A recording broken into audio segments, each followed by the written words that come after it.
Bom dia, boa tarde, boa noite, senhoras e senhores. Estamos começando mais um vídeo aqui da série de comandos Linux aqui no terminal.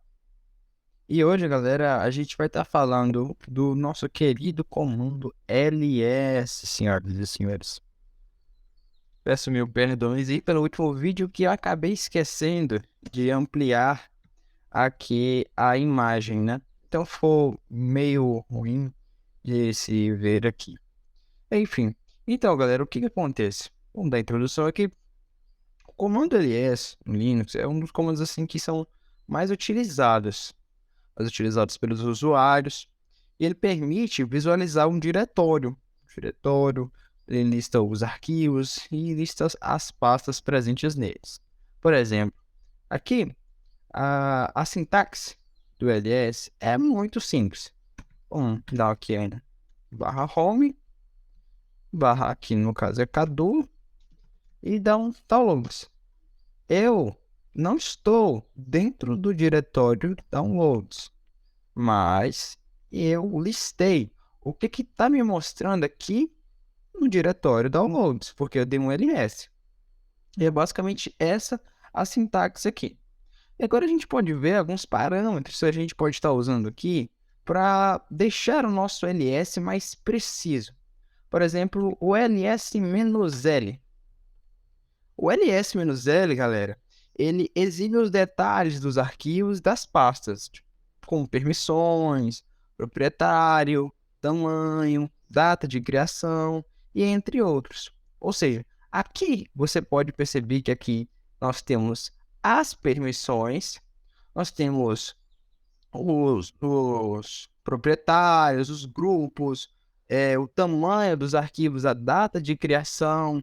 Por exemplo, hoje esse arquivo aqui, que é desse vídeo, ele foi criado agora, basicamente. Então, tá aqui a data de criação dele. E o próximo parâmetro é o A. O LSA, galera, ele, deixa eu dar uma diminuída aqui, ele basicamente ele faz com que nós possamos ver os arquivos ocultos. Dentro do terminal Linux, dentro do Linux, todos os arquivos que começam com ponto, eles são arquivos ocultos. Lá no Windows, né, você também tem essa opção de arquivos ocultos e tudo mais. Mas aqui no Linux, se você quiser que um arquivo seja considerado um arquivo oculto, você simplesmente coloca ponto na frente dele e assim ele fica oculto. E o próximo, ele é o H.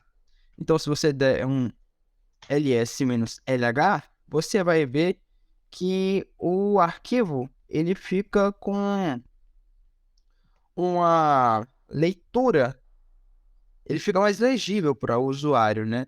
Ele exibe, na verdade, o parâmetro H, ele exibe o tamanho dos arquivos de forma mais legível para o usuário. Ou seja, se você dá um ls-l, você vai ver que aqui ele mostra essa quantidade de números. 40, 96, esse aqui é... não sei esse número aqui, mas enfim. Aqui ele já mostra tamanho em mega, em kbyte.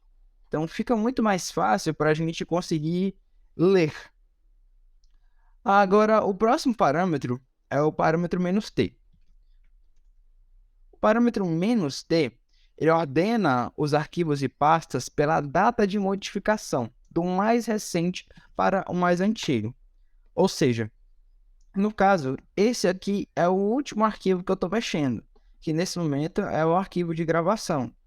No caso, o último arquivo que eu mexi foi esse aqui, esse daqui, ó, que foi a data de criação deles.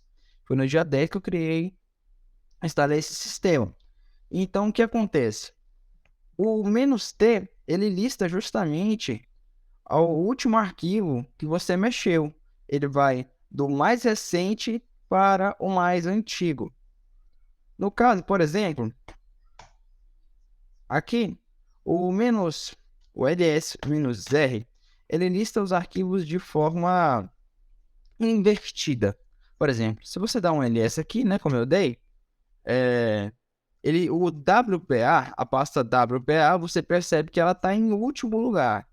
Ela está em último lugar. Mas se você dá um ls-r, A WPA ela vai ficar em primeiro, porque o parâmetro "-r", ela inverte essa opção. Ele inverte os diretórios. Então, é basicamente isso, galera. É basicamente isso que eu queria mostrar para vocês hoje. E concluindo, o comando ls é uma ferramenta muito útil para a gente visualizar os conteúdos de um diretório no Linux. Tem muitas diferentes opções. Se você quiser ver direito, você dá um man ls, você vai ver entrar dentro do manual aqui do ls, e que você vai conseguir ver algumas opções que eu não falei. Por exemplo, tem uma opção que eu gosto muito. Por exemplo, aqui você percebe que o meu ls está colorido, né? As pastas, os diretórios, eles estão com cor. Mas se eu der um ls-cor igual a never, por exemplo, você vai perceber que eles ficam sem cor. E muitas das vezes, quando você está só no terminal, em algumas distribuições, ele não tem essa função de mostrar a cor. Ou seja, você pode, por exemplo, dar um alias e deixar o seu ls sempre ativado. Agora, você pode ver que os arquivos, agora toda vez que eu der um ls, ele vai ficar colorido. Da mesma forma, se eu quiser, por exemplo, que nunca esteja, acontece isso. Então, é basicamente assim, tem muitas coisas que você pode estar explorando no manual do ls, você pode estar fazendo essas modificações, pode estar especificando com esse comando. E, enfim, eu espero que esse vídeo tenha ajudado, tenha sido muito útil para vocês e que vocês possam, né, usar o comando ls com mais eficiência a partir de agora. Obrigado aí, galera. Tchau, tchau.